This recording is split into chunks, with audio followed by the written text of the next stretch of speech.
location used to send out 60,000 or so, or feed 60,000 client visits every single month. That number last month was 330,000. The numbers are startling, but that's hard to put in context. The thing that drives me nuts is we will work with individuals who, have full-time employment. They've got an apartment, maybe they have a child, and they still have to come to a food bank despite working and doing everything right. Welcome back to the show. My name's Mark Nixon, and I'm your host. Canada is at a junction point. We have, after 10 years of liberal spending, mismanagement, corruption, to think that we could elect them for another 4 years. And now we just found out they have pledged to spend $250 billion more, just doubling down on their last 10 years. Or Canada could elect a conservative-led government that brings back hope to our Canadian youth so that they can start a life of their own with potentially having a family. The differences are immense. Today, I'm going to cover the latest news on Canada's election. This is going to be one of the most important updates I've delivered. Let's go.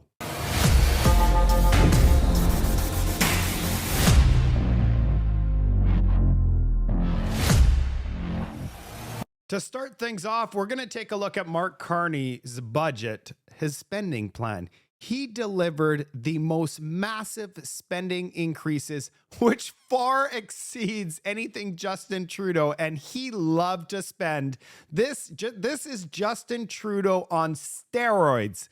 I can't even believe it. And guess what he did? He delivered this massive burning dumpster fire of a budget over the weekend, hoping that everybody would be out enjoying their time for Easter and no one would notice. Let's take a look at this news clip to show you the stark differences between a liberal-led government and a conservative-led government. Let's go. Mark Carney is talking about heavy spending and bigger deficits, at least in the near term. He certainly is. I mean, we're talking about $200 billion more in debt, actually, over the next 4 years of his platform. And also the spending does go up quite a bit. I think it's around $130 billion, if I recall. But it's certainly a very significant increase. I think one of the most important differences between the two parties is that when you read the Liberal plan, it's really a belief that the only way you can get growth is through governments working with the private sector, which is actually opposite to a different point of view, which I think comes out of the Conservatives' plan, is that the government has been in the way of growth through regulations and taxation, and that the way to grow the economy actually is to try to get government interference reduced in the economy, not increased in the economy. So I think it gives Canadians a very clear choice on fiscal matters, for sure. Stark differences for sure. We had 10 years of liberal spending, and what has that gotten us? We have record food bank usage across Canada. We have homeless encampments in every single major city. We have crime that is up. We have the results of this reckless spending because the government doesn't spend money as wisely as you or I. We spend it at every single penny and dollar. They just spend it just to spend it. That's the difference. Let's take a look at Mark Carney's spending plan. The block is Justin Trudeau's reckless spending plan. And now we have Justin Trudeau. It's not 2.0. It's Justin Trudeau on steroids with double what Justin Trudeau earmarked. And I want people to remember that Chrystia Freeland refused to release the explosive dumpster fire of a budget, which exceeded $62 billion in deficit spending in December, which resulted in her quitting because she said, we have too much reckless spending in Canada, and it also resulted in Justin Trudeau resigning. Oh yeah. When Chrystia Freeland was the finance minister for Canada, yeah, liberals, she promised us no matter what, we would not exceed $40 billion in deficit spending. And we got delivered the $62+ billion. And so what Chrystia Freeland did was she quit. She quit because of Justin Trudeau's budget was way too costly. Then they parachute in a central banker from the UK, which is our son's godfather, and suddenly she's okay with the double the deficit. You can't make any of this stuff up, Canada. You just can't. And this type of spending really only benefits one group. It's those liberal boomers that purchased a house for $200,000 and now it's worth well over $2 million. They love this spending because it's just going to make their assets worth that much more. Who gets affected the most here is our Canadian youth. And that leads us to our next segment. If we take a look at voting intentions of 34-year-olds and under, 45% are choosing the Conservatives. And if you look at the over 65 plus crowd, 48% intend to vote for the Liberals. Then this happened. A liberal boomer waiting to see Mark Carney over the weekend gave a double middle finger to the camera, and this moment will be etched in stone and put in the history books about this election because this could be a turning point.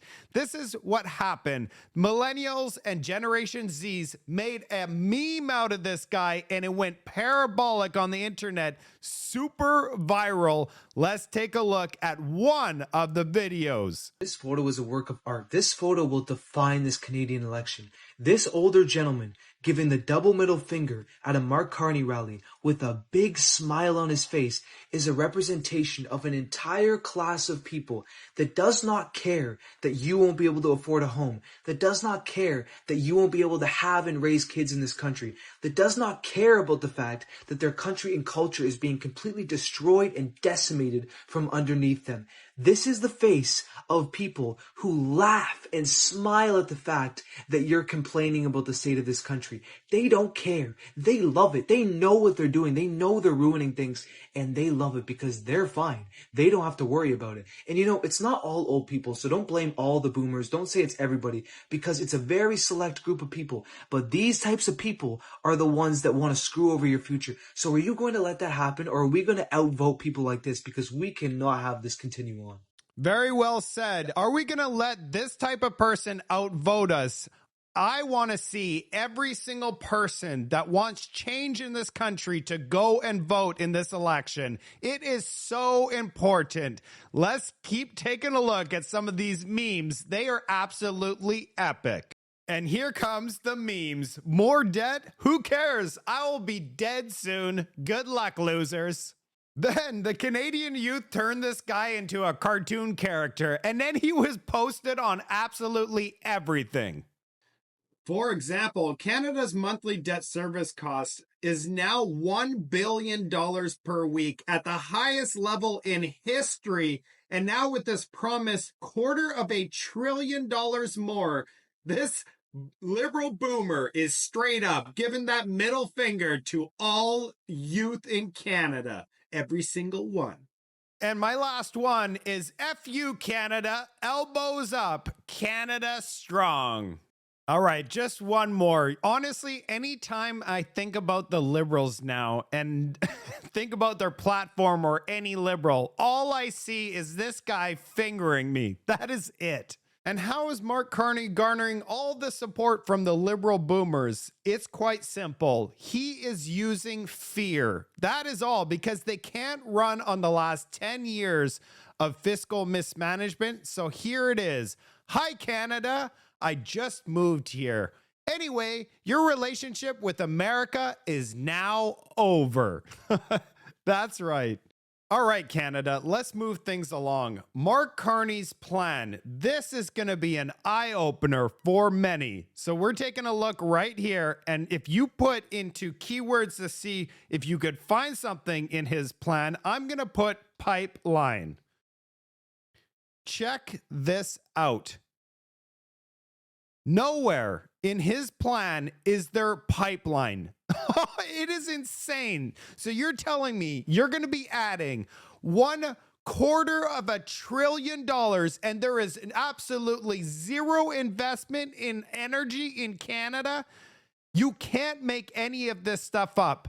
That's right. The only way for us, not the only way, but one of the most significant ways to increase the wealth in our country is to get our natural resources to the world, because we barely manufacture stuff. What we could create is energy for the world to consume. That is how we become a strong, sovereign country. And Mark Carney does not have any pipelines in his Canada Strong plan. That's right. And how are the Liberals going to pay for all of this brand new spending?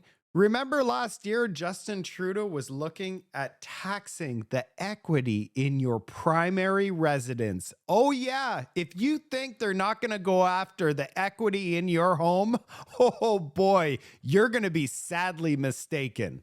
So all of these boomers that are giving the middle finger, oh, will they be smiling when the Liberals tax their home equity, removing all of that hard-earned money that they invested into their mortgage over their lifetime?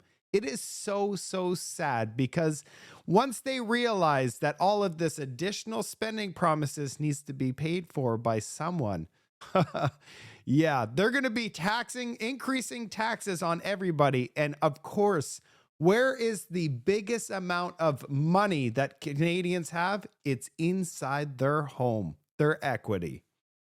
And for all the people out there that don't believe me, here's a clip of Justin Trudeau explaining that older people have too much square footage. We should probably do something about that. I mean, one of the things that always comes up for me is the idea that, on housing, you have a whole bunch of older folks who are living in houses that are too much house for them right now, but their connection to neighborhood, to community, means that no, they don't want to move out to the suburbs or to some different city to be closer to their grandkids. They want to still live in their community's quality of life, and there is no housing that they can afford even to downsize other than staying in their big house.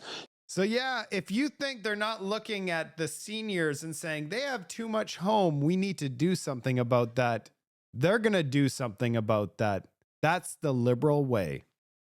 Now I want to show you this. The G7 is in Canada this year, but it's not until June 15th to the 17th. That's well after a federal election. You are not going to believe what Mark Carney said in an interview a few days ago. Geopolitical strategist, and he was on the pod last week, and he described you as a, open quote, generational mind for Canada on the global stage, close quote.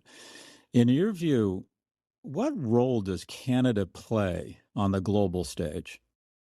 So we play several roles. We're a member of the G7. In fact, we are chair of the G7 this year. So I'm chair of the G7. We're a member of the Commonwealth, which is the old... Excuse me, what did he say? I'm the chair of the G7. He would have to be prime minister to be chair of the G7. It's like as if he thinks it's a guaranteed win. Let's hear that again. In fact, we are chair of the G7 this year. So I'm chair of the G7. Oh boy, I don't even know how to read into this, but he's that confident that he's like, I am the chair of the G7, not Pierre Poilievre. Now I have a clip of Mark Carney explain that spending is required because we have such an existential threat. It's all Donald Trump's fault. The Liberals, all they know how to do is create a crisis and then justify their extreme spending. Let's see Mark Carney. A question about your platform and the bottom line. So under Jean Chrétien and Paul Martin, the Liberal Party took a lot of pride in focusing on balancing the budget, and when we balanced keeping it there, I think a lot of people were kind of hoping that your leadership would mark a return to that focus for the party. That doesn't seem to be the case in the platform. There's no reference to ever balancing the budget. and you are suggesting you will walk away from the fiscal anchor that the government stated just as recently as December, which was to keep the deficit below 1% of GDP. So what do you say to Liberals and Canadians who are disappointed to see that direction? Well, this is a fundamentally different approach. This is an entirely new government. It's a fundamentally different approach. Okay, first thing. It is an approach that does two things. First, it gets government spending under control. So if you go back to the previous government, this spending was growing at 9%. We're going to grow spending over the course of the next 2 years, or 4 years, sorry, at 2%. 9%, 2%. Huge shift in terms of control on spending, bearing down on spending, getting that operating spending balanced over the course of the next 3 years. The second element that's different, fundamentally different, that meets the moment, is that we are in a crisis. We are in a crisis, the worst crisis of our lifetimes, including the fiscal crisis that Mr. Chrétien and Mr. Martin faced, because we are in a fundamental reordering of our relationship with the United States and the global economy. Yeah, so let's just touch on the first part where he says that he's going to reduce the fiscal spending from 9% to 2%. What he's doing is an accounting trick where he's taking out investments, but it's still spending. Investments is spending. So he's trying to trick everybody in thinking he's reducing the amount of money that his government's spending, but he's just doing a counting trick. And the second part, this is the biggest existential threat in our lifetime. No, it is not. In 2 years, we are going to have midterms, and in under 4 years, we will have a new president in the United States. 80% of all of our goods go to the United States. Geographically, we can't move away from the United States. The United States is part of our identity. We are going to be a partner of the United States no matter what Mark Carney says. This is a created crisis by him to justify $250 billion in additional spending. It is mind-blowing. Here is Pierre Poilievre on Mark Carney's explosive new budget spending plan. Now, many had been concerned that Mr. Carney would be just as bad as Trudeau. On Saturday, we learned he will cost even more.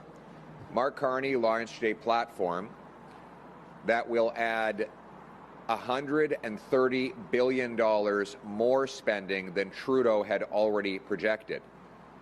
In other words, as crazy and costly as Trudeau's budget plan already was, Mark Carney's is even worse.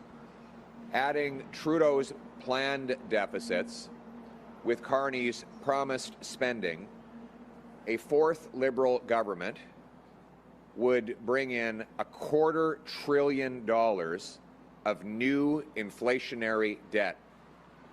That will drive up the cost of food and housing, require Liberals to raise taxes on housing and work, and risk the very stability of our economy.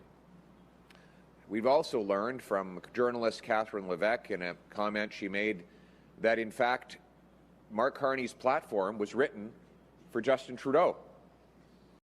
Oh, what? Did you hear that, Canada? Mark Carney's platform and everything was written for Justin Trudeau. They simply went into the document. They did a search and replace. They highlighted the name Trudeau. They replaced it with Carney. And what do you know? You have a platform for a fourth Liberal term. How could you ever expect a different result when you have the same Liberal ministers, same Liberal advisors, same Liberal platform under Mark Carney that you had under Justin Trudeau? You will have the same costly, reckless results if you give Justin Trudeau and the Liberals a fourth term in the face of Mark Carney. But after... It is actually incredible. The entire team, all of the ministers, 87% are the exact same people that Canada had running the ship nearly 10 years. So if you expect something brand new, something that changes, like our fortunes are going to change all of a sudden because of one person, but everybody behind that one person is the same, you will be sadly mistaken. And just so that you could visualize the difference between Carney's spending plan and Justin Trudeau's spending plan, the red line is Mark Carney's spending plan. It blows Justin Trudeau's spending plan out of the park. If you expect inflation to go down with this type of spending, it's going to go way up. And we got some news yesterday that at age 88, Carl Schwab, which has been operating as the chief guy, the guy that started the World Economic Forum, has officially resigned as of immediately. That means Mark Carney, where is he? If he loses this next election, is he going directly to WEF for his role? Or are we going to see Justin Trudeau step up as the World Economic Forum leader? And I have a clip that's extremely important, specifically for the province of BC. Gordon Campbell was the Liberal premier for years, and he has come out fully endorsing Pierre Poilievre. Why, you might ask? Check this out. You don't, in your op-ed, Mr. Campbell, endorse Pierre Poilievre. You don't mention him at all, actually. But I would imagine that is your choice, is it? Why did you not mention him in your op-ed, or are you still thinking about where your support should go? No, I'm not thinking about where my support should go. I think we should hold governments to account. Yeah. The Liberal decade was a dismal decade for Canada. Their immigration policies hurt every one of our cities. They made our housing problem worse. They made our healthcare problem worse. They made our educational problems worse. We have to hold governments to account. One person does not a government make. You know, I wouldn't count on the federal government delivering and executing a program anytime as long as it's the same group that's been there the last 10 years. They've been incompetent and they led us down the wrong road. I'm not saying they weren't well-intended. Yeah. They just didn't do the job. They have to do the job, not just for me and my generation. We've been taken care of pretty well. But I'll tell you, my grandkids deserve to have a government that's thinking about them, not thinking about debt, not thinking about expediently taking care of this group or that group. How are we building the future for Canada? That's what I'm voting for, and I think that Mr. Poilievre has the platform that will get us there. Former BC Premier. And Gordon Campbell is 100% right. If you want a future for your children in Canada, you're going to be voting for Pierre Poilievre. But Pierre Poilievre has a plan to grow our economy by allowing for pipelines, natural resources, lowering taxes, reducing the size of our government, allowing our country to prosper. It is a no-brainer. And the National Post did a poll. They wanted to know why people voted for specific parties. And here are the results. 76% of the people that are planning on voting for Conservatives are voting for them for hope of a better future, and only 20% of fear of Trump. While on the Liberal side, hope for a better future is only 34%, and 60% are voting for the Liberals because they are fearful of Donald Trump. This is Pierre Poilievre today at a press conference. There was a report that came out from our government that paints a very dark picture for the future of Canada if we elect another Liberal government. Just before that, you mentioned about this report out of the Privy Council. Yeah. Now, as a crime reporter, if you will, when I hear something like that, I cannot believe what I've heard. And it's such a stark contrast to what you talked about in your platform. But I do want to go back, if you can address that, how that's going to help fix it. But that is the most negative thing in my 40 years in journalism that I've ever heard about Canada. I don't see it too many places in the media, and I think it can't be glossed over. So I'd like to talk about that and how you're going to fix that if you win on next week. I think you're absolutely right. I am shocked that, like, this is not an interest group or an opinion columnist or even a think tank that has put out this report. It is not even just a government department. It is the Prime Minister's personal department. Like, I think somebody has to ask Mark Carney, has he seen this report? His department wrote it.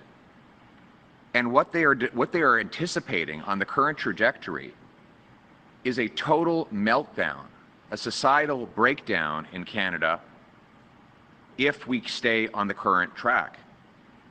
Why this isn't blazing the front pages of every news outlet in the country right now is beyond me. It's just unbelievable. Unbelievable.